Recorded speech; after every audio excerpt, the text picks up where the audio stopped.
Are we live?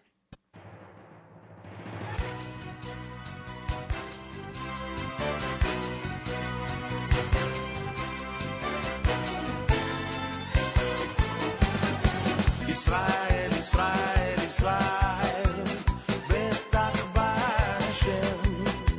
Israel, Israel, Israel, עזרם ומגינם.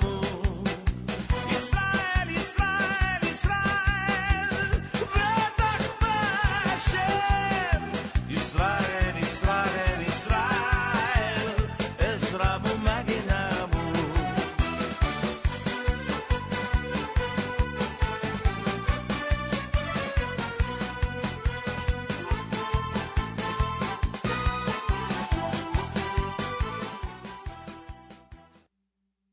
Welcome to Chabad of Cary. My name is Rabbi Yisrael Kotler. You are tuning in to Lunch and Learn, where we discuss that week's Torah portion and the oral tradition, the Kabbalah, and see how the Torah portion speaks to us in our contemporary lives today.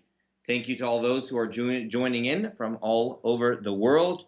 You're welcome to ask questions via the chat box.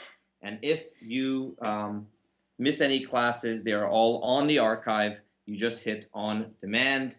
Thank you to Nissan Communications for graciously agreeing to host our program every single week. This week's Torah portion is a very exciting one. If last week I just began class by saying that the portion discussed something that was not relevant to life today, a skin condition that is hard to relate to, this week's Torah portion is one of the most famous, and it contains dozens and dozens of mitzvot that are very applicable today. Many of the mitzvot that you often hear people associate with Judaism are found in the Parsha of Kedoshim. It's a favorite for so many people. Many of the ethical teachings are in there. And we will begin with one of the most famous verses in the entire Torah from Leviticus 19:18. Why don't you begin, Hal? You shall neither take revenge from nor bear a grudge against the members of your people, and you shall love your neighbor as yourself. I am God. You should love your fellow as yourself. Ani Adonai, I am God. This is where it comes from. This is the middle of the Torah. Many people call this portion the heart of the Torah. We think of the 5 books of Moses. Genesis, it goes A, B, C, B, A. This is the heart. This is the central part of the entire Torah, and love another person like yourself. Interesting that many different mitzvot are in the same verse. In the same verse, it mentions revenge, bearing a grudge. Both of those are prohibited. The class is not on that today, but does anyone have questions about either of those two? The oral tradition explains that revenge is where you do not help the other person because, hey, you didn't help me, I'm not going to help you back. Bearing a grudge, believe it or not, it applies. Even if you end up helping the person, example, I ask to borrow something from you and you say, no, I'm not going to lend it to you. And the next day, you come to me and say, hey, can I go borrow your, lawn mower? And I say, you know what? I'm a nice guy. I'm not like you who didn't lend it to me. I'm going to lend it to you. That is still a prohibition of do not bear a grudge. Even though you are actually lending it, the fact that you are revisiting that incident, that violates do not bear a grudge. The revenge would be in the event that you would not agree to do it with them. But we're going to focus today on loving another person like yourself. And we've probably had many classes in the past that discuss this. The Torah really sets the bar very high. I mean, how do you love someone as much as yourself? As humans, we naturally have self-love. We're biased towards ourselves. It's very, very difficult to truly love another person kamocha. Kamocha means as yourself. Kamocha, like yourself. There's a lot in Kabbalah about this, in Hasidus about this. One of the explanations that the Alter Rebbe brings in the book of Tanya is that really there's only one way to really love another person like yourself. And that is if you really look at another person like yourself. How does one do that? By focusing on soul, not body. In other words, the more you're able to take a step back and not view each person as an individual person living their own life, but realize that at a certain point in time we all existed together. Think of all human existence as one body, and one person's the tooth, and one person's the arm, and one person's the leg. Then you view each other as yourself. Just like if you were chopping a cucumber and you accidentally cut your finger, your left hand wouldn't take revenge against your right hand and want to cut it back. That'd be foolish, right? Well, to really look at everyone like that, they were extensions of me, they were really like myself. So in Tanya, the Alter Rebbe writes that the only way to truly achieve the level of loving another like yourself is if you can change your pair of glasses and start focusing on souls, not bodies, and start seeing the God within every single person. The class, though, is not on that. The class is going to be on an interesting story in the oral tradition about this mitzvah. Let's begin, though, with 1b from the Talmud. You shall love your neighbor as yourself, Rabbi Akiva says. This is a fundamental principle of the Torah. Zeh klal gadol b'Torah. You want to know what the foundation of the Torah is? You want to know what the fundamental principle is? It's this. Rabbi Akiva teaches that everything else is an extension. Everything else is commentary. If you build a building, you need a foundation. After you have the foundation, you can have a stable structure. Rabbi Akiva teaches you want to know what the foundational mitzvah of the entire Torah is? Loving another like yourself. You have that in place, you can now build the rest of the structure. You're missing that? It's not like, all right, I missed out on this, but I have a lot else. No, you're missing out something integral. I should note, though, in that same chapter of Tanya that explained focusing on the soul, not the body, he asks an interesting question. How would Rabbi Akiva explain that this is the foundation of the entire Torah? I understand if you tell me it's the foundation of ethical parts of Torah. I understand if you say it's the foundation of mitzvot that are between person and person. But how is it the foundation for mitzvot in the Torah that have to do with us and God? How is loving another like yourself a foundation of Shabbos? How is loving another like yourself the foundation of eating matzah on Pesach or belief in God or kosher? Good question? Very good question. Well, maybe it's that it means that if you love someone as yourself, you kind of treat them equally. It means that everyone is created by God. Right. So really going back to what I said a moment ago about Tanya, Tanya says to really accomplish this mitzvah, it means focusing on soul, not body. That is the foundation of the entire Torah. Seeing the soul in everything, in every day of the week, in every person.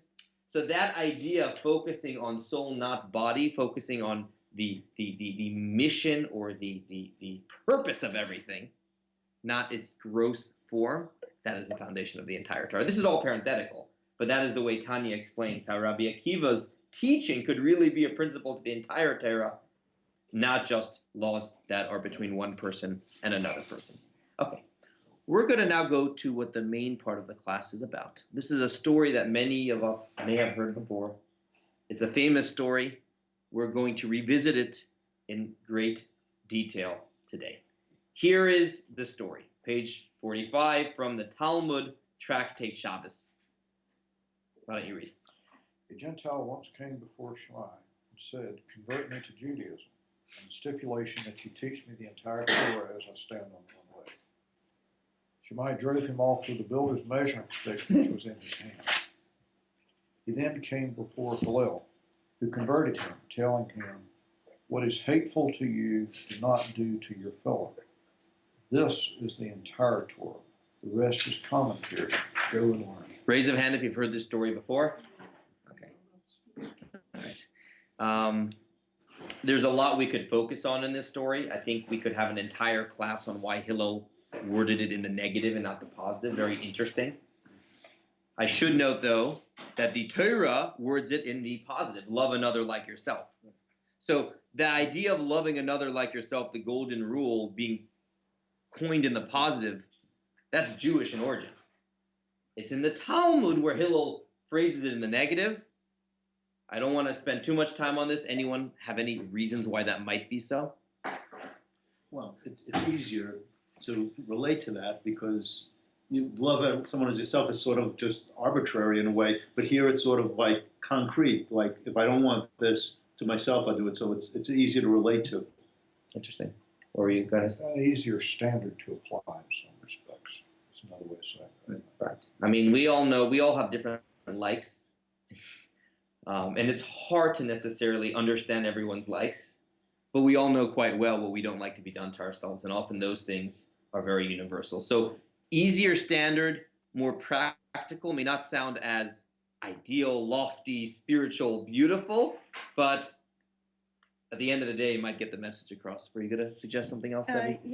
Even when you were reading the beginning, I think it's a life's journey to figure out how to love yourself, because you come with all these different pieces of baggage and other things, environmental and cultural, and you learn things, and a lot of people don't like themselves, and it's hard to really love yourself, for one thing. And then the other part about the soul, there's another famous quote, to thine own self be true, and that would be really the soul of what's within. To the other last little clip I'm going to say is, what's hateful to you is also do no harm. Right. So you don't want to hurt another person, just like you gave the example of the cucumber. You don't want to hurt yourself, so you don't want to hurt them, even though you might have a tendency to hurt yourself and your choices and what you do. Right. And especially this person was beginning their spiritual journey. Let's start from the basics over here. Yeah. It raised an interesting topic what Debbie said, because you have to love yourself first. Exactly. So isn't that more fundamental than loving your neighbor? So why isn't that more the principle of love yourself? Right. Where in Torah would the command be to love yourself? That's a. Well, I think you have to be careful with that too, because you can be self-centered and selfish. Right. Too much and love. be doing a great job. Self-love. Right. Right. Often that self-love actually comes from a place where you don't really love yourself, and you have to cover it up by doing that. Where if you have the true self-love, not recognizing you're a soul that was sent down to a purpose, you love yourself because of your soul and your mission, that'll be a healthy type of self-love. Okay, but returning back to this, any other comments on the negative, positive? Just my only thought on that was the negative could be the stepping stone to getting to the positive. Right. All right, good. It is, and especially because he was this person was starting off their spiritual journey. It makes sense. Here's the main question of the class. Even if Shammai felt this person was a jokester, even if Shammai felt that someone walking into Harvard Medical School and saying, "Tell me medicine on one foot," you got to chase the guy away with a yardstick. Not even a yardstick? Well, that's going to be question 2. Why does the Talmud find it necessary to tell us the particular way in which he chased him away with a builder stick? The builder's measuring stick. All right, that's odd. Chased him away. Chased him away with a builder's. There's a message here. Often the Torah will record stories with messages that are encoded inside of it. So those are really 2 questions. Why did Shammai treat this person in that way? Just say, hey, come on, don't play games with me. Have a good day. Fine. But chase him away. And B, what's the business about a measuring stick? That's what we're going to be searching for today. Try to find more meaning in what Shammai did. What Hillel did, we can get. He brought the potential convert closer. He embraced him. He taught him. We understand that resonates with us. What was Shammai doing? Maybe it was a test. All right. He was building a sukkah. He was in the middle of building a sukkah. Look at the Chabad movement. If someone comes to you and wants to convert, you send them away. You keep sending them away until you realize they just don't want to be Jewish. They have found Judaism in their souls, and they're willing now to do the work to convert. Right. So you're saying not to, but that's still not driving them away with a measuring stick. Meaning there could be one thing of not proselytizing and at the beginning sitting them down and saying, hey, to be a good person in Judaism, You don't have to become a Jew. You can be a righteous Gentile by living a moral and ethical life. That's the kind of thing we do. We tell them that there is no need to, and if they keep on persist and they want to, we continue. But driving away with a measuring stick almost seems even more than that. But I do see what you're saying. Well, but in yeah. part he was also reacting to this fellow, his audacity. Right. And it's like, get away from me. And we're gonna mention that in a moment. Yeah. But he's doing it with this tool, which is fundamental to his construction of something positive. So of building. So it sounds like my response, we have to understand how Shammai's response is not just I'm angry and get away, but there's something productive. He's saying if you want to construct Judaism, you need to experience this first in some way, and we're going to get there. Now, the easiest answer to this question would be, we know personalities. You probably have heard before that Hillel and Shammai had different sorts of personalities. Look what the Talmud writes about each. And let's just take a step back. Both lived prior to the destruction of the Second Temple. This was living in Israel under Roman rule during pretty difficult and challenging times for the Jewish people. However, this was an era where the Talmud flourished, rabbinic law flourished, a very fundamental time in Jewish history in terms of the evolution of Torah. So they are both masters, spiritual masters, and each headed a school. And the Talmud tells us in text 4. Can you comment on Sure. on the stick? Maybe he just had it in his hand, and he realized how, when he looked at something that is measurable, he realized how much work needs to be done. Yeah. This is pretty Right. possible, and it made him angry. Right. That's good. I like that. Text So 4. text 4, Yeah. our rabbis taught one should always be gentle like Hillel and not stern like Shammai. So there was a teaching we have in the Talmud that we are to echo. We are to follow the path of Hillel, not Shammai. So the simple answer would be Hillel was a nice guy. We're supposed to learn from Hillel. And Shammai was a little bit more rough. However, there needs to be more to this. Shammai wasn't a mean guy. He's one of the greatest teachers in the Talmud, okay?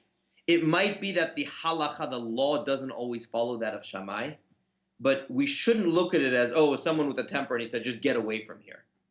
It was mind over heart. It wasn't he just had his heart and he just wanted to get out of here right now. There was a perspective here. He was giving a teaching over here. Now, it is true that the Talmud says in general we should follow that of Hillel, not Shammai. But we shouldn't just be so quick to think that Shammai's perspective was he lost his temper. There's something more here as well. And in the Tanya, it actually explains that Hillel and Shammai, their souls, were rooted in different Sefirot. This is a little bit of a mystical teaching. I just want to paraphrase it. I don't want to do it inside, not to go too much off topic. But it says that Hillel and Shammai stem, each one of our souls, are made up of all of the 7 Sefirot. We've discussed the 7 attributes before. Next week's class will highlight them in great detail. So a little teaser for next week's class. We'll discuss the 7 weeks between Passover and Shavuot and how they relate to the 7 emotional traits. Each one of us have all 7 of those emotional traits inside of us. However, each one of our souls have one of those traits highlighted more than others. Some people are more chesed. They're more loving. They're more giving. They're more just free. They give. And some people are more disciplined and strict. And the Kabbalah writes that Hillel and Shammai, one came from chesed and one came from gevurah. And that is why if you look at their arguments throughout the Talmud, generally speaking, we actually did text 3. I skipped text 3. The Talmud writes, Jersey.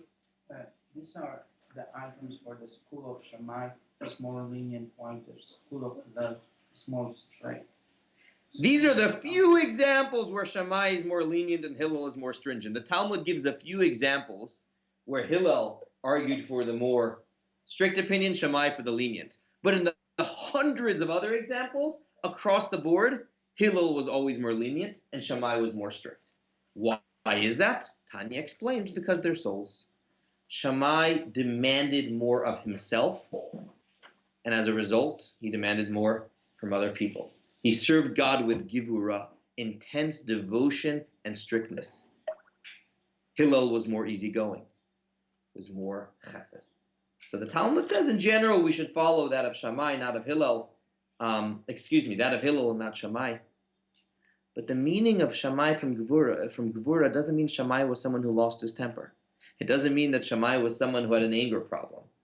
It means that he followed a specific philosophy that was grounded upon Gevura. What was his philosophy in driving away this fellow with a building stick? Rabbi, Yes. also it could very well be that the correct kind of student is matched to the correct kind of teacher, to the appropriate teacher that is needed for that individual to grow and blossom in Judaism. And he knew that this one particular potential person was not for him. He wasn't going to be able to manage it there. Right. And the other one, the Hillel, which I think most people will do better with a loving, Exactly. compassionate openness, like Moses, comparable to Moses, Gvura, and Aaron. Very nice. Moses and Aaron would be another example of chesed and gvura. Moses is strict truth. Moses, Torah, truth. There's no room at all for any falsehood at all. Aaron was peace. Aaron, we know, would go up to, when he knew there was a dispute between two people, what would Aaron do? He would tell. He would go to one, by the way, Joe really wants to make up with you. He doesn't have the guts to approach you directly, but he's trying really, really hard, and you know how bad he feels. And then he would go to the other person. He would use all sorts of methods in order to achieve shalom. And we know that there are times in Torah where shalom triumphs emes. There are times that peace triumphs truth. However, Moshe was the communicator of Torah, and that is truth. So there are many other examples in history of chesed versus gevura. This would be one. Still, though, we still need more understanding of what chasing away with the yardstick is. Especially because, this is interesting, in Ethics of Our Fathers, Shammai himself gives the following teaching. Page 49, text 6. And again, Ethics of Our Fathers are the one-liners from all of the sages.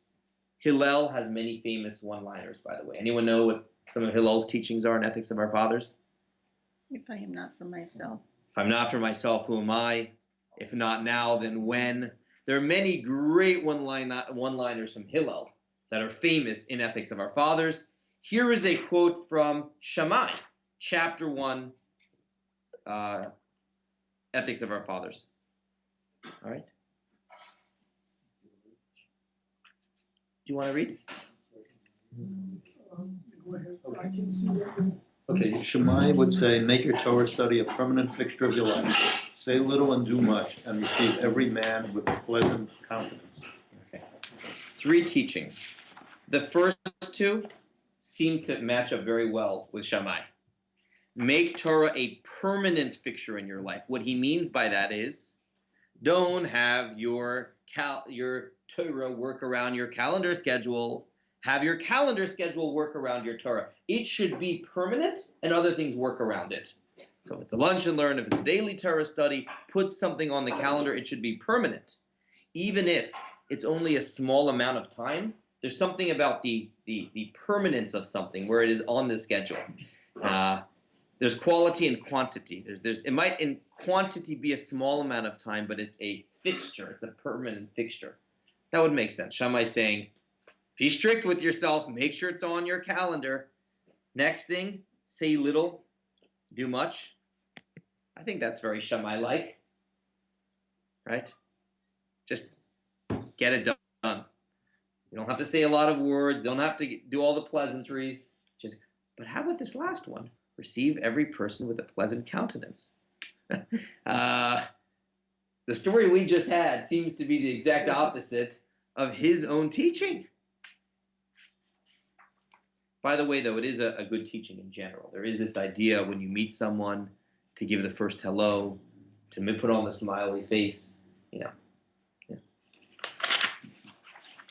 I'm thinking of a dog. That what? I'm thinking of a dog. Yeah. You take the stick to the dog, chase it away, you take the Exactly. newspaper and chase it away. You discipline it that way. So there are some, text 7 and 8, who, these are commentators on Ethics of Our Fathers, and they're all puzzled by the question that we're puzzled by. How could the same Shammai say in one place, treat someone with a nice face, and in the other place, he chases people away with a yardstick? So let's just do one of the texts, text 8. The Midrash Shmuel, this is a Midrash on Ethics of Our Fathers. Marty? The Mishnah specifically states, and receive every man with a pleasant countenance, and not the entire world. The implication is that the individual must be acting as a respectable human being, asking respectful questions. But when the individual asks the questions of villains, one need not take concern. As the verse states, do not answer a fool according to his folly. This is like a Shammai take on his own thing. When Shammai said greet everyone in a beautiful way, he didn't really mean everyone. He meant someone that's a mensch, every man. Mekabel et Adam. Who's Adam? Right, a mensch. Treat a mensch, but someone is coming with this ridiculous notion of teaching me the entire Torah on one foot. It's okay. There's no requirement to answer a fool according to his folly. Have you heard of that line before? It's a good teaching also. In general, some questions, by answering some questions, you just acknowledge that they're a good question. Look, this is an answer. I don't think it's a literal answer. He seemed to say, treat everyone with a smiling face. I like the perspective the Rebbe shares on page 52. The Rebbe says, how could the same Shammai who chased the guy away also give this teaching? Hal? Shammai's statement, and receive every man with a pleasant countenance, requires explanation in light of his contrary behavior with the prospective convert who approached him. It can be suggested that Hillel's teaching, one should be of the students of Aaron, lovers of peace, impacted Shammai to the extent that, though he personally possessed a soul stemming from a supernal severities and had the tendency to push people away, he turned around and stated, and receive every man with a pleasant countenance. I like this. Meaning, when the Mishnah tells us the teachings of these people, they don't tell us at what point in their life they taught this. Where in time? These people lived. They could have been teaching Torah for decades. Could it have been that Shammai actually knew those areas in life that he himself needed to work on? And when he saw a great teacher in Hillel, and Hillel saying, greet everyone with a smiling face, he says, you know what? If this is important to everyone, this is all the more important to me. I love that teaching because, as you said, Debbie, we naturally gravitate towards those teachers that fit our mold. And there's something very beautiful about embracing a teaching, knowing that it is particularly important to you because it doesn't fit your mold. If someone says, I'm more of a Gvura person, all the more reason, I need to work that whenever I come across someone, I give a cheerful countenance. So that is one take on this answer. The Rebbe used this answer in a different context as well. I'll give you one other famous example. We are in the period right now of the Omer, the 49 days between Passover and Shavuot. As many of you know, there's a tradition that there's certain acts of mourning that we do during the Omer. And one of the reasons is at one point in history, there was a great plague that struck the students of Rabbi Akiva, the same Rabbi Akiva we mentioned earlier. His students, many of them perished in a big plague during this time. And the Talmud writes that one of the problems his students had is that they did not properly respect one another. That his students each thought that they knew the only way to interpret their master's teachings, and as a result, they didn't have proper love for one another, and as a result, they were punished. Right? This is a famous idea. But there's the same question you could ask. How could it be that the students of Rabbi Akiva didn't respect one another? What did we just say earlier in the lesson? What did Rabbi Akiva teach? Text 1b, we just had it on page 44. Yeah, love one another like yourself. This is the foundation of the entire Torah. How could it be that Rabbi Akiva's own students didn't embrace this idea? I don't want to spend a long time on this issue, but one of the answers one could say again is, at what point in Rabbi Akiva's life did he start teaching this idea, specifically after he saw that this was missing amongst his students? So perhaps one could say the same answer over here. Shammai as well specifically noticed that he needed to work on this. And it's a beautiful lesson for all of us to specifically work on those mitzvot that might be a little more challenging to ourselves. There is another way to answer that question. Rabbi Akiva's students misunderstood what it means to love another like yourself. They took it way too literally. And they said, well, I know the real meaning of my master's teachings. I know how to interpret his words. I know the right way. Everyone else doesn't have the right way. And therefore what? I have to make sure that everyone knows that my way is the correct way because I need to love someone else just like myself. Very twisted. Absolutely. That is meant well, gone wrong. Hmm. And that's where maybe we need to start with level 1. Start off, do no harm. Don't do to someone else what you don't want to be done to yourself. Because again, the idealistic, loving another like yourself, can unfortunately sometimes mean not giving respect, not giving room for differences of opinion. So it is twisted. It is twisted. But this is another way that some people learn. It seems like the consequence of the initial entirety of the Torah by love another as yourself was the destruction of the second temple. Correct. That was the consequence, and that's why these teachers were probably trying to tell the students, this is the direction you need to go. Mm-hmm. Yeah, and this is only a few short decades before the destruction of the temple. Yeah. I think loving yourself isn't the easiest thing to do. Mm-hmm. And when one looks at how God loves you as an example of love and why God loves you unconditionally without a reason, Beautiful. with your faults, then you can stop beating up on yourself because you do have faults. And God can see through them and love you anyway. And by looking at yourself that way and growing with that kind of love, then it becomes much easier to love another. Beautifully said. Very, very nice. Thank you for sharing that. Do we have a question over here? No, they want some bagels and lox. All right. There's actually, we have avocado and tuna fish today. So, okay. Okay.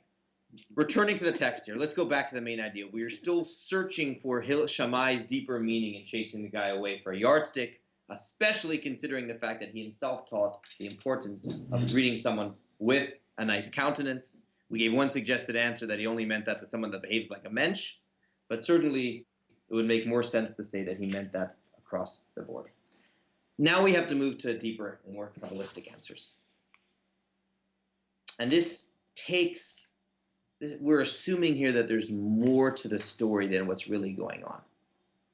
So we're going to have two perspectives. The first is from the Maggid of Mezrich, who was the student of the Baal Shem Tov. And let me explain this outside first, and then we'll read it in this text. The Maggid explains that when the person comes to Shammai and says, teach me Torah on one foot, they're asking for a Judaism that is simplistic, that is one-dimensional, that will always be spiritually satisfying, that will not have ups and downs, that will always have light days. Shammai says, doesn't work that way. God creates day and night. God has moments of inspiration and days where we feel that we don't have the inspiration. This was the way God designed the world specifically. It needs to be with both legs. You have to be ready, and this is very important when someone starts a spiritual journey. At the beginning, there's often that moment of inspiration. It's exciting. A new mitzvah, a new project. You have to be prepared for the more spiritually challenging days. The days where it doesn't feel stimulating. I paraphrased what the Maggid writes. He writes this in far more Kabbalistic wording. Text 53. Rabbi, don't the angels stand on one leg? So angelic Judaism. Exactly. So they're given the gevura, they're given the command, do it. and they only are focused to do only what they're told. So that would be, he's asking to be like an angel. Very good. Very, very good. The teaching on page 53. Again, this is in Kabbalistic words. We have to grapple with this to bring it home. But here goes. We can explain the story of Shammai based on the statements of our sages. God only exiled the Jews in order to increase converts. That tzaddik constantly wants to be on his high spiritual level, as he always wants to be in the presence of his master to serve him. Why indeed is it that sometimes he falls from his high spiritual level? Is it so that he can refine the divine sparks that have fallen into the evil of Kelipat? A parable.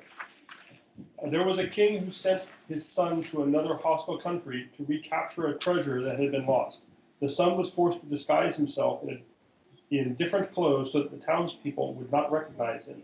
He disguised himself, was able to return with the treasure. The son was then closer to his father, the king, more so than before. Similarly, the tzaddik must have fallen from his lofty level and descended into a new form in order to sublimate the sparks.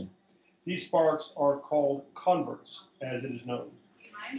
This is the explanation to the words of the convert who asked for the entire Torah to be taught to him as he stood on one foot. Standing on one foot means remaining on one stable spiritual level. Thereupon he repulsed him with the builder's cubit. This represents the 7 days of building, the 6 days of creation, and Shabbat. Because within each of the 7 days there is, as the Torah spells out, morning and evening, representing good and bad.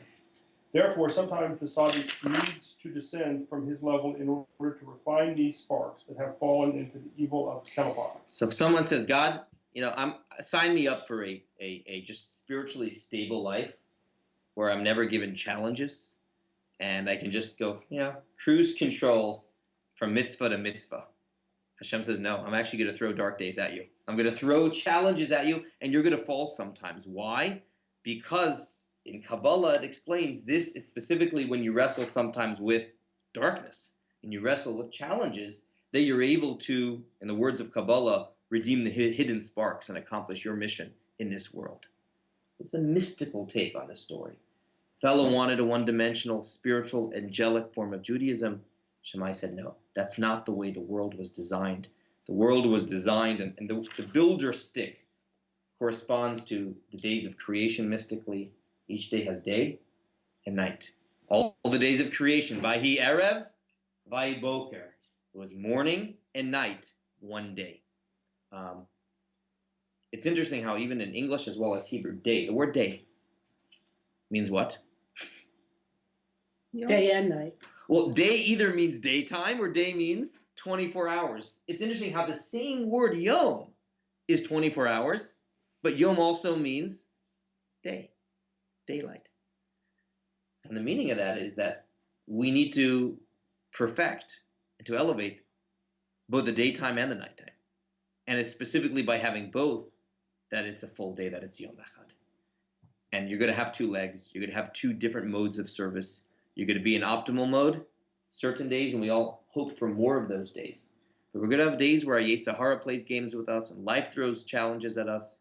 But that is what is necessary to accomplish our mission here in the world. We'll finish with one more. That was an answer of the Maggid. We're going to finish now with one more, I would say more basic answer. And this was an answer that Rebbe gave. And we're going to go to page 56.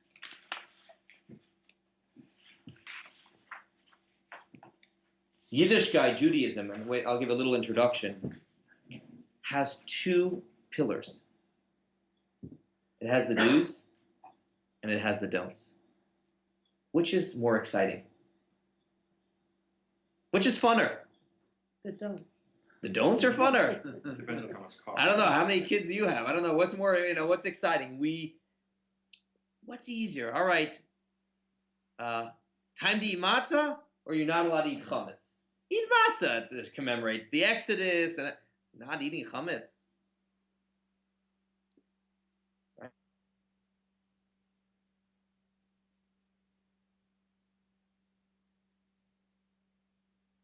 Davening, the learning, the socialization, the meal, the l'chaim of Shabbos, or the negatives of Shabbos?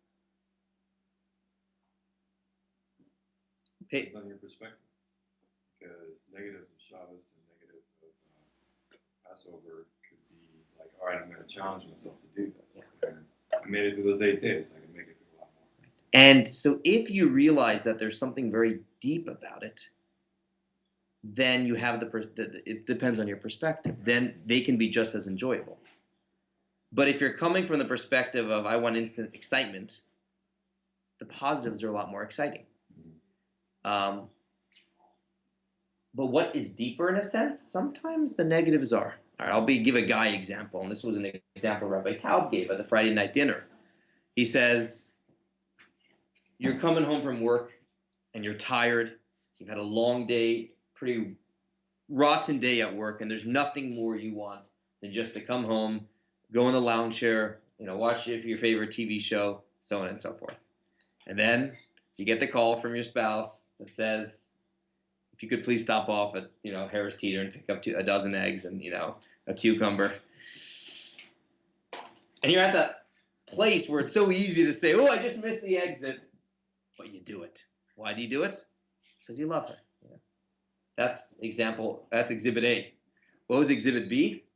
Same story, tired, you want to come home, and there's nothing you want more than to stop off at the store and just, whether it's a tub of ice cream or it's your favorite item, you just feel you need this after a long day. And you're about to go to the store and you get the phone call, really important. Kid, I'll talk to myself. My example would be, we really need you. Rivka Mendel, one of the kids needs you. You got to come home right away. Which one's more difficult? No coffee for you.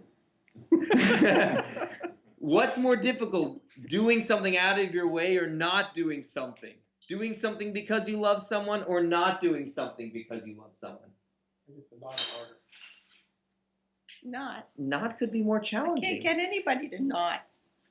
It's taken my kishkas out of me. It's making me to give up something that's very deep. So the Rebbe says that Shammai's message here was, this is a two-part lesson. Shammai is going to give his lesson, and Hillel is going to give his lesson. Shammai's lesson from the beginning, you want to know what Judaism is? There's some don'ts involved. This is not going to be just an easy ride. Afterwards, don't worry, you'll come to Hillel, and Hillel will show you the beautiful side of Judaism. Text 11. It is well known that the commandment and admonition concerning idolatry, which are contained in the first 2 commandments of the Decalogue, I am the Lord your God, and you shall not have any other gods, comprise the entire Torah. For the commandment I am encompasses all of the 248 positive precepts, whereas the commandment you shall not have encompasses all of the 365 prohibitions. That is why we heard only I am and you shall not have directly from the Almighty, as opposed to the others which were transmitted by Moshe. As our sages say, because these two are the sum total of the entire Torah. In Deuteronomy and Devarim, it explains that the Jews complained to Moshe, saying the revelation at Sinai is too powerful. We can't hear all 10 directly from God. And it says that after the first 2, Moshe had to help them along. But here's the interesting thing. Why the first 2? Like maybe the first 1 is the summation of the entire Torah. I am the Lord your God. Everything else is commentary from there. It says no, they had to hear the first 2. Because the first 2, I am the Lord your God, represents following all these mitzvot because this is what Hashem wants. And thou shalt not have any other gods is the negative. You should not do whatever your heart desires. You should control yourself. And it's this way in every relationship. Imagine someone getting involved in a marriage and says, I'm willing to give so much love, so much time, and so much care, but I'm not into all those kind of things that safeguarding me from other relationships. And, I'm into the love. I'm into the positive dimensions of the relationship. No. It's the negatives that make room for the beautiful parts of the relationship to thrive. And it's that way when we look at all the mitzvahs in the Torah. As you said, it's a matter of perspective. So the meaning here, the deeper meaning here is that just like an exercise, there's, I'm going to exercise every single day. And maybe that is hard, but at least you see what it's doing to yourself. The exercise doesn't work very well when you're eating a tub of ice cream at the same time. How's that going for you? I just got a little thing on my phone saying it's been 3 days since you've done it. So there we go. Is there a But way so to? this, and just to conclude, and I want to finish here, and then because some people have to go, to conclude, and we have a few more texts that echo this idea at the end. But the idea is Yiddishkeit has both elements, and when we see the beauty of the nose, our Yiddishkeit can thrive. It's easy in children and in other people to only stress the beautiful yeses of Yiddishkeit. But when that's done, something very powerful is missing. The freedom needs the discipline. You need the discipline, and then the positive mitzvahs can happen. He had the little taste of Shammai, and then he was able to be embraced by Hillel. We will hold it over here to all those joining in. Debbie, would you like to say some closing remarks? Okay, let's thank everyone for coming and contributing their energy, spirit, and we have had some comments. Send your questions to the rabbi at chabadofcari.org. Yeah, YC, my initials, at chabadofcari.org. Okay, YC at chabadofcari.org. And perhaps he will be able to respond to you via email or on the next program. And these programs are all set up, and it's a series. So even though they stand alone as a one-time program that you can just tune into, there is a total series of 10 right now that's ongoing. This is number 3. Do you know what we're going to be discussing? Next week, we will be discussing the period between Passover and Shavuot, the 7-week spiritual journey to prepare ourselves for the giving of the Torah. Thank you, everyone, for joining in. Thank you, Amnon. Any questions around the table? I just wanted to be able to state the negative commandments in a positive way, and I think that might make it a lot easier if there's a way to do that. Right, and chasing away with the yardstick might not be the best way to provide that framework for it, right? You positively shouldn't cheat on your wife. Exactly. Right. I'm sure this is a nice way to do it. And here's the idea of even though we are to mostly echo Hillel, we need to still understand, appreciate, and learn from Shammai as well. All right. Thank Hold you. it here. Thank you.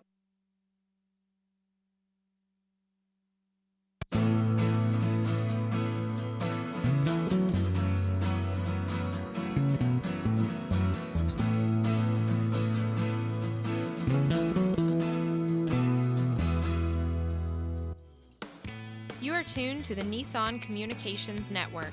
Our weekly lineup of call-in programs includes Computers 2K Now with Amnon Nissan, Health In with Debbie Bruck, Breaking Free with Marilyn Shannon, Lessons of Vietnam with NCVVI members, The Tanya Love Show, Your Healthy Pet with Gisela DiCarlo. And if you tuned in too late, you can always watch each program in its entirety or download an MP3 audio file of it at www.nissancommunications.com. Sponsored by Atomus.com, makers of quality video recorders and converters for professionals, CarolinaApparel.com, and DeltaForce.net.